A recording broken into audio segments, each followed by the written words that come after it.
supply chainers, wherever you are in the world. This is Sarah Barnes-Humphrey with you today. Are you ready? Let's talk supply chain.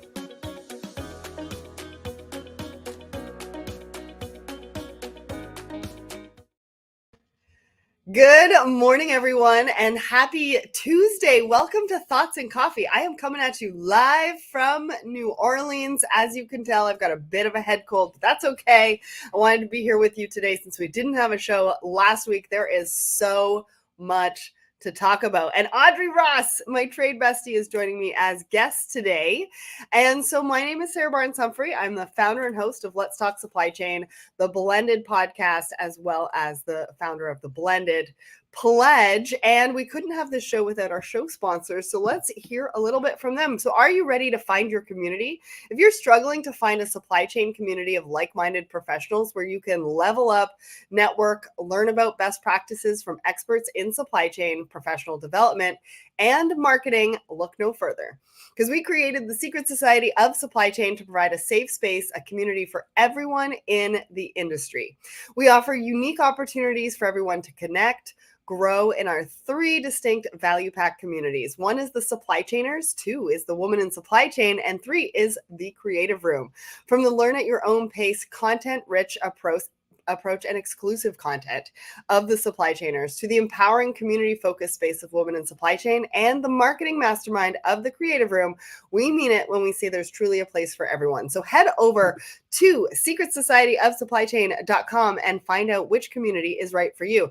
Now, I do need to give a shout out today. I got this t-shirt. I don't know if you can see it, TMSA from Rob Boosie, and I wanted to give him a bit of a shout out and make sure he knew that I sported the t-shirt today. It's purple if you can't tell. I know this hotel lighting is not the greatest. All right.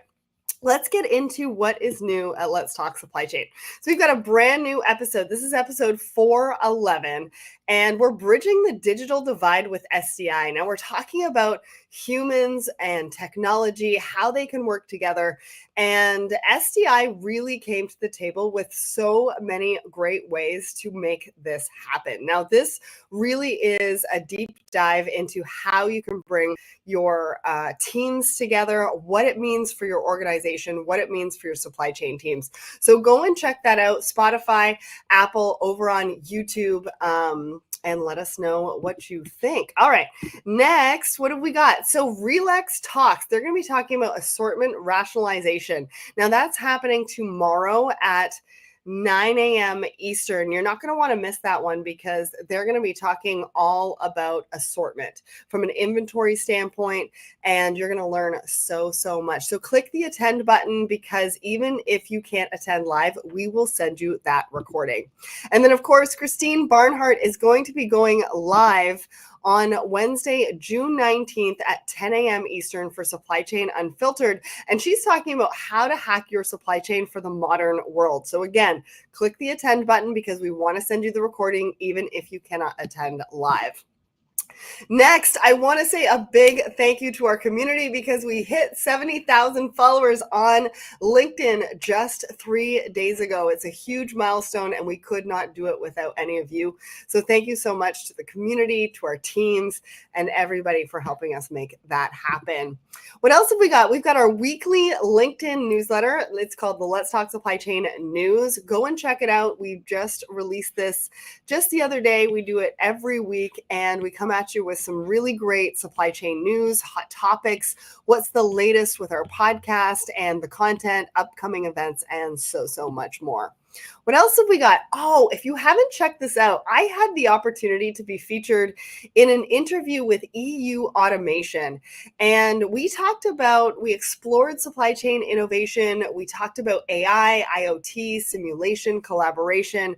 And we talked about how these technologies are shaping the future of supply chain management. If you haven't gone to check it out, go and check it out. The link is in the comments on the Let's Talk Supply Chain page, and I'll put it into the page for my personal site just after we end the show. Next, on Thursday, this Thursday coming up, 2 p.m. Eastern, I'm going to be moderating a webinar with Supply Chain Brain and Reveal. And one of the guests is from Boot Barn, and we're going to be talking about their parcel shipping transformation with Reveal, what that's looked like, how they've boosted efficiency across stores and online platforms. And if you are a retailer, you won't want to miss this. So we're going to put the link in the comments. You can go ahead and register for that, and I can't wait to see you there. And last but not least, before we bring Audrey up, I've got a brand new monthly hustle. This is my monthly LinkedIn newsletter, and it's From Rock Bottom to Sky High, How Failing Transformed My Life for the Better. We've had some really great feedback on this. Thanks so much to everybody who's commented. This has been a lot of fun to write. Every month, I'm sort of sharing with you a little bit about my journey, what I've learned. Yeah, go check it out. The link is in the comments. All right. So I can't believe there was so much to go through. Now it's time to bring up Audrey. Good morning. You're on mute. Good morning. There we go. How are you? Good afternoon. Good evening. I mean, it sounds like you didn't get much sleep, so. No, I'm not entirely sure what time zone I'm on, where I am, and what's happening tomorrow. That's actually a lot of us, though, today, especially if you're in logistics and shipping. Right? There's so many things going on. I mean, just everything that I had to go through with what's happening with Let's Talk Supply Chain, but then in supply chain in general. And I've been learning at TMSA just over the last couple of days around sales and marketing and all sorts of great stuff. So there's lots going on. People are moving and shaking and moving goods and traveling themselves. Anyways, why don't you tell everybody who you are and what you do? Sure. I'm Audrey Ross. I'm here in Toronto today. I co-founder on working on the Blended Pledge. I'm current president at OIT Toronto, which is the Organization for Women in International Trade here in Toronto. OIT is a women's promotes the advancement of women in business around the world. So we have lots of chapters overseas as well. I get to volunteer with a lot of wonderful global colleagues. So and then there's the logistics and freight, which I keep busy with. Well, you're going to give us a market update in just a minute. Anyways, for anybody who's watching, I really want to know where you're coming in from. So put a comment in, let us know where you're watching or listening from on my personal LinkedIn, on the Let's Talk Supply Chain LinkedIn and YouTube. And I think, Nicole, if you can put that in the private chat for my personal one, because I am not looking at that one today. I only have one screen instead of my regular. All right, let's get into the poll of the week. And so we ask you a question every single Wednesday on the Let's Talk Supply Chain Instagram and LinkedIn. Now, last week we asked you, what is the biggest challenge facing supply chain managers today? Now, we had almost 400 votes, and I think we still have one more week to go. So 47% of you said supply chain disruptions. 25% of you said rising transportation costs. 16% of you said adopting sustainable practices. And 11% of you said managing supplier relationships. Now, we're going to be talking, I think, probably about rising transportation costs, because that's going to be part of your market update. I'm pretty sure we were talking about that last week. But what did you think about this poll? What did you think about the results? Yeah, I think we've got a few challenges on different fronts. I think we are all in, if we haven't been, or if we're in the middle of, or if we're going through, there's tech adoptions, there's infrastructure builds that we need to do, especially post-pandemic, to kind of regroup ourselves and reevaluate. There are the continually external disruptions, right? So there are these market issues where the global shortcuts have been unavailable. So the route through the Panama Canal, the route through Suez have been unavailable. So there's that sort of routing disruption. There's also been the port incident in Baltimore and some other areas as well. Managing supplier relationships, a lot of us, weren't, if you weren't able to secure a contract, or if you've been trying out different vendor partners, or your vendor partner was bought by a bigger entity, as we've seen with, groups like CEVA, CMA, CGM's been in a buying mode, Maersk's been in a buying mode. So there's also new relationships that you're contending with as if you're a BCO like me. And then, sustainable practices. It's not I think we're all motivated to do it. I think sometimes, scope 3 has been the last piece of a company's ESG goals. So all of those things are affecting us in a big way. And it just depends on what company you're at, what region you're in, and sort of what your focus is. Yeah, and I think we're going to be talking about sustainable practices in the third article today. And it's really interesting because we talk about all the companies needing to look at the practices, figure out which one is best for them, maybe low-hanging fruit to start with, and then work towards some bigger goals. But there are some things that are coming into play that I don't think anybody saw Yeah. happening around some legal battles. Yeah. And so we're going to see two sides of the coin in this discussion today around sustainability practices and what we can do, what we can't do, and all sorts of things. But that is a big one, right? And I think, leaders, supply chain teams, managers, professionals, they're already a little bit overwhelmed with, the options of technology that is out there already, let alone stacking sustainability practices Yeah. on that. All right. So why don't you give everybody a bit of a market update? Like, what are you seeing? I know you're seeing some rising transportation costs. Let's talk a little bit about that. What should people be expecting right now? What are you going through at the moment? Yeah, I think there's a couple of really great people, who are more attuned to what's happening than I am. So on the situation at hand. So of course, I'm following Lars Jensen, Stephanie Loomis as well. There's a few other people who are talking about the why this is happening. So you definitely want to delve into that. There's definitely been even some news coverage on it.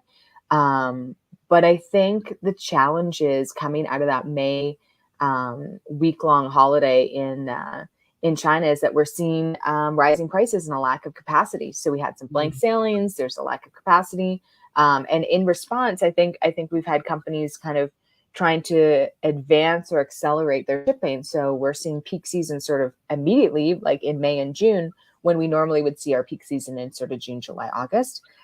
So we are the response to that, of course, if you can't get capacity, is it becomes a premium, right? So if you do really want capacity, it has to go out this week. Then all of a sudden, we've been quoted diamond tier service levels. They make up these really sort of VIP kind of terms. So that's I've seen $14,000 per container for sort of the premium services, and then the market average right now that I'm seeing is sort of between a 7 and a 9,000 per container, so per 40-foot GP container. Wow. And that's a hit. I think, I don't think we weren't planning for rock bottom kind of pricing on containers. We don't usually do that, but we anticipate, if you're paying, anywhere between 3,000 and 5,000 per container, depending on your route, I had always felt that was sort of a fairly reasonable cost expectation. But we're getting close to almost double that, which is really hard when most of us have planned this pricing. These projects are already costed. It can be months in advance, right? Some of this stuff was priced and sold seven months ago. And now, that project, is going to look like a mess because of this sort of spike in prices. And the response I was kind of explaining to my colleagues is that we all problem solve in the same way, in that we're all like, oh my gosh, everything's shipping now, so we should also ship now. You're like, actually maybe taking a pause and re-looking at timing and seeing if we can kind of ship things out and book them a little later, so everybody's doing forecasting, everybody's trying to like pre-book, and give the forwarders the information that they need so that they have a longer view, which is all good anyways. But yeah, it's the response to all of these things is typically that we just make the situation worse as a supply chain community. So Yeah. don't Well, expect and any relief anytime soon, right? Well, if any of you out there that are watching and listening, if you're going through this, we want to know from you if you're seeing the rise in transportation costs. I mean, Audrey, you're talking a little bit about movements into Canada, but also into the US. I think US, Europe. Far East, Europe. Yeah. So we want to know if you're experiencing this as well and what that has looked like for you. So make sure to put that in the comments. Now, I've got a few shout outs over on my personal LinkedIn. I want to say hi to Larry Lung, Mike Mike is tuning in from Copenhagen, Seth from Atlanta, and Peter from Wales, Leo from Toronto. Thank you so much all for joining us today. Yeah. All right, let's get into our first article. So our first article talks about how Apple has cut 14 suppliers over conflict minerals. Now, the reason why I want to bring this up is because this is around sustainability, right? It's one of the things that supply chain managers are feeling challenged with. But this isn't just about suppliers over conflict minerals. This really is just the starting point. Now, since 2009, Apple has cut 25 manufacturing suppliers and 231 suppliers in general. Now, that's a lot, but what it means is they are looking at all of their different partners from a sustainability standpoint. And if we aren't there, right, as vendors, as freight forwarders, as partners, as technology partners to help them reach their goals, this is going to come down the line, right? Sourcing is at the top. What does that mean for everybody else down the chain? And so that's why I wanted to bring this one up, because I think it's important to really understand how important and what a focus they're putting on, obviously, sustainability and the partners that they're working with. What did you think about this? Yeah, I definitely think it's one of those areas where, if we've been behind in getting information, and thanks, Aman. Yeah, they're all going up. If we've been behind, or we think that people aren't really looking at this, it's all of a sudden it's going to come and hit us really fast. That people, because I think, and it's because we're starting to see what we didn't have before. Maybe was that shareholders and companies at a high level and stock exchanges and investors are making different decisions based on ESG outcomes, right? So now we're seeing that sort of really fall down into our day to day, where maybe we didn't see it to the same extent. And unless you were in a certain regulatory environment, this wasn't necessary. This wasn't maybe a vital piece of what your day to day was. But when we're finding this as well, it's you're investigating your supply chain to a much deeper degree than you ever did before. Hopefully not all of us, but most of us. And it's based on these, ESG and sustainability, but also based now on, we have the UFLPA forced labor regulations in the US. We have forced labor regulations in Canada and Europe. So we're also taking a view on, okay, in your main factory, your main manufacturing partner, okay, everything's clear. What about those raw materials? What about their raw materials for their raw materials? So this tier of supply chains is really being investigated and scrutinized. And if vendors can't provide the documentation or aren't willing to do, we're doing I've seen companies do audits to update their legislation. You're seeing EcoVadis coming up around for a lot of people. We're seeing ISO standards kind of, that used to be a big thing when I got started in the, sort of in my job in the early 2000s, 90s. And now it's like, it's come back into the thing. Oh, do you have this ISO? Do you have that ISO? Like, so these standardizations and certifications on a business level, and Apple is going to expect, they're going to be scrutinized very highly by regulators. So they absolutely have to have the best and most transparent and accurate data. So if you want to be working with the Apples and the large retailers and these brand names, then as a vendor, as a manufacturer, and even a small business, you've got to be able to level up to that. Yeah, well, and they're talking about they want their entire supply chain carbon neutral by 2030. Yeah, so they're definitely in like 5 years. Yeah, pretty much, right. But one of the things that I thought was interesting is that they said that removal of suppliers really is the last resort, because it really doesn't help. Right? No. They want to be able to try to help the situation, make it better, make an impact. And so from what it says in this particular article is that they try to do everything that they possibly can, hopefully, not to get to the stage where they are removing suppliers, because that's really not their goal and not exactly what they want to be doing. But the suppliers obviously have to be willing to work within the parameters and have an audit. Most of the suppliers that have been removed have refused to be part of an audit. And that's what's going to get you into trouble, I think, every single time. And they can't seem to level up or do the work that's needed in the time period that's needed to get there. And Yeah. Yeah. Well, I want to say hi to Afifi over on my personal LinkedIn as well. All right, let's get to our second article. Now, you were the one that sent this one to me, which I love because I'm always looking for really great articles around really great stories. So if anybody has any articles to share that talk about supply chain in a different way, feel free to DM me on LinkedIn because I'd love to share them on Thoughts and Coffee. Now, this one is talking about how more Canadian women are pursuing careers in truck driving. Now, we've got an organization here in Canada. Well, I'm not here in Canada, but I am usually in Canada, called the Trucking HR Canada. And they're saying that from 2016 to 2021, 43% of drivers in BC are female now. It went up 43% or something like that, or that's total. And it's a really great story about how this one woman has been able to get a career in truck driving. But she said it's one piece that is rewarding for her is the off-road driving, because she's been able to see beautiful places, which you kind of think about, but you don't really think about. And I love that for her. And then also the flexibility. One of the challenges that they're seeing is the bias around physically being able to handle it. Because some of the chains, I believe, on the truck, I can't remember what she called it, weigh like 75 pounds or something like that. And so sometimes that is a bias that comes into play that they have to get over for somebody to be able to give them an opportunity as a truck driver. So you sent this to me. Talk to me about why you wanted to bring this up, what you wanted to highlight.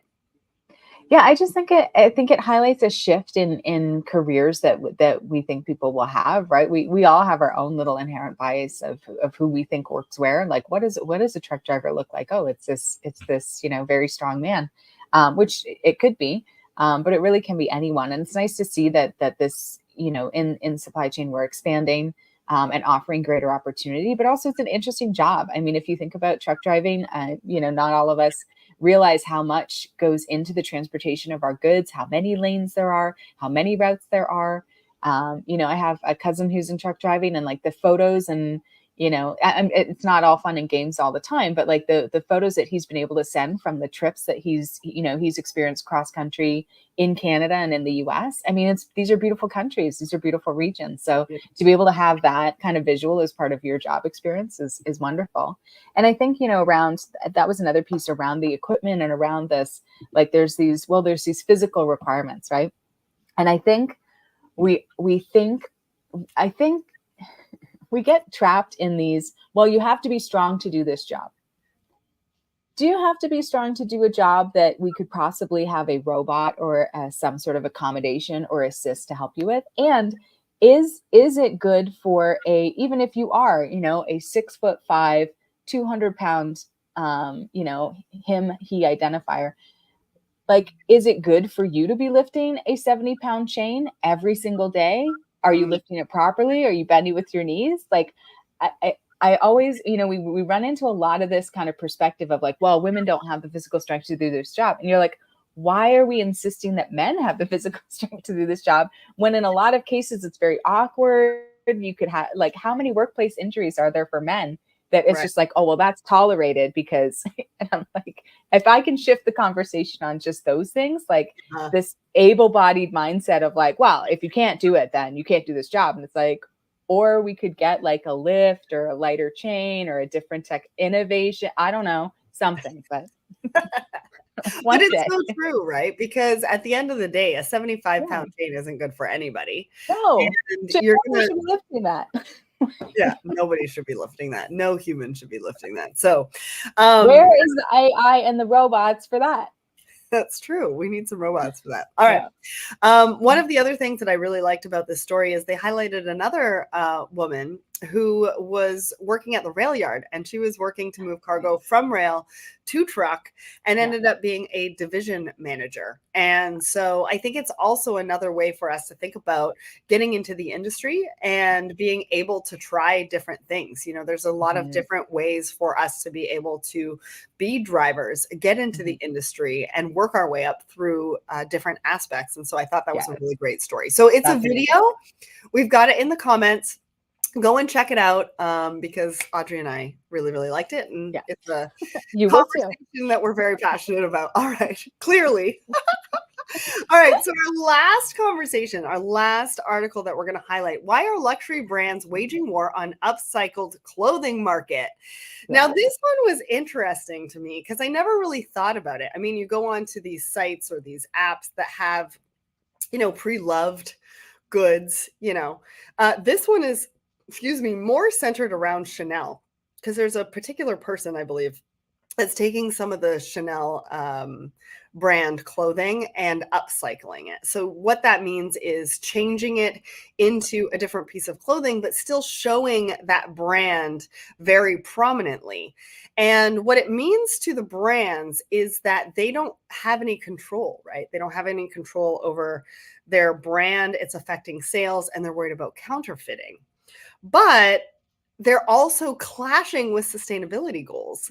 In how do we reuse our clothing, and how do we invest in one piece and move it through sort of that circular economy if the brands won't do it themselves? So Audrey, this is very near and dear to your heart, I know, Yeah. because you've been very active in the fashion community in Toronto. So talk to us a little bit about this. Yeah, I mean it's two-tier interest for me because I'm always interested too in the legalities and what sort of precedent or what direction we'll go with this from a legal and regulatory view. I think it's interesting. I think especially with luxury brands, I mean the whole thing that makes them luxury is what makes them exclusive, right? Those higher costs. It's a seemingly higher value product. It's a more a better made product, right? Because it's hand sewn or there's these very unique details to it. So this maintaining exclusivity is like the core of their identity, right? Mm-hmm. So anything that is sort of going to infringe upon that is really, they're going to be very aggressive against, and that may be mainly reactionary, right? So in this case, we can look at it two ways. From a sustainability perspective of you might have resellers, right? And these luxury brands have a lot of licensed resellers who are, I don't know, pay a fee or they're friends of the brand who are allowed, and granted this sort of reselling opportunity. And that again is managed and controlled because, they don't want to flood a market with all these goods or they don't want to be losing money so there's an exertion of control. And I think with upcycling and with people, redoing their clothes or reworking their clothes, it just to them dilutes that brand. They lose the control, and they can't maintain sort of that exclusivity, right? Or someone else, their creativity is they're using the luxury brand and their creativity to sort of profit, and it excludes again the main brand. So it'll be an interesting conversation, but they're very aggressive. They're usually like very big brand houses who have lots of lawyers. Yeah. But to your Pieces point, of like this. in this environment, like sustainability is sustainability. So and probably a person who's upcycling the clothes at home, they're sewing it for themselves and they're not selling it.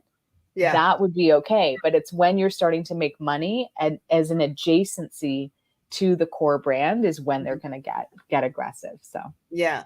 Well, and one of the things that came up, they've sent a cease and desist. I think the last one is foreign or something like that. Yeah. So there's all these legal battles that are happening, and that's not good for anybody either. No. But what they said is, they would be happy to collaborate with the brand. Sure.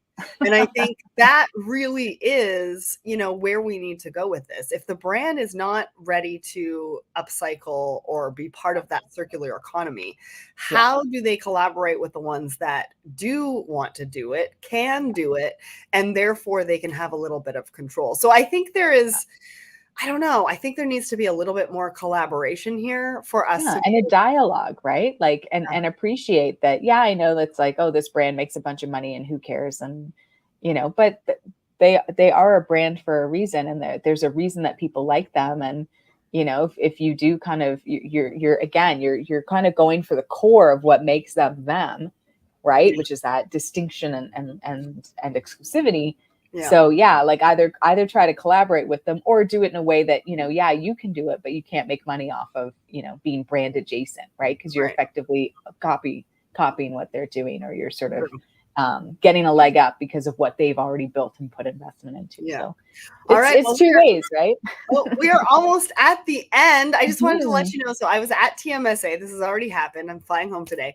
But we do have nominations, I think, still open till the end of this week for the Woman in Supply Chain Awards. If you have not nominated yourself, somebody from your team, please nominate them. Hurry up, because I think it's till the end of this week.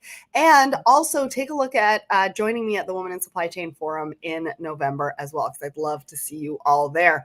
Wow, I can't believe we made it right on time. Audrey, thanks so much for joining me today. You're going to be back with me next week, and I hope everybody has a great week ahead. Yeah. Thanks, everyone. Thanks, Sarah.